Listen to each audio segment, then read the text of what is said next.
প্রিয় গাইস, আসসালামু আলাইকুম ওয়া রাহমাতুল্লাহি ওয়া বারাকাতুহু।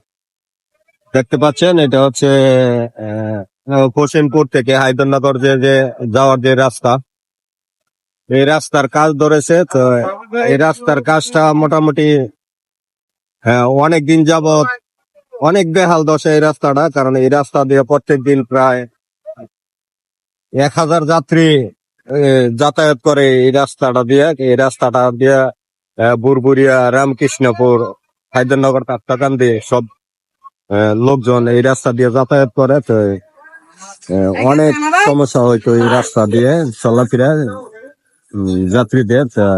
এই রাস্তাটা কাজ ধরেছে দেখতে পাচ্ছেন। তো যত সম্ভব খুবই দ্রুত এই কাজটি সম্পূর্ণ হতে যাচ্ছে।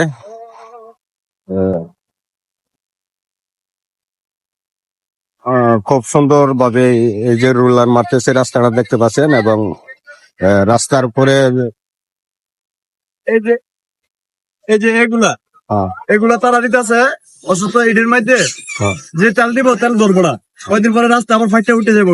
তাহলে এরা এই যে রাস্তা করতেছে, আমরা এটার বিচার চাই। আপনারা কিভাবে এটার অনুদান করবেন আপনারা করে দেন। তাহলে কংক্রিট দিলে ভালো হইতো। হ্যাঁ, সেটার মধ্যে ভালো হইতো, আর চুরকি না দিয়ে রাস্তার কাজ করতেছে।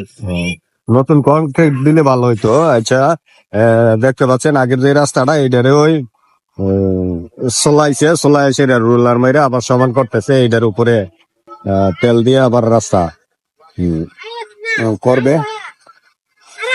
তারপরও অনেক দিনের দাবি এই রাস্তাটা করার।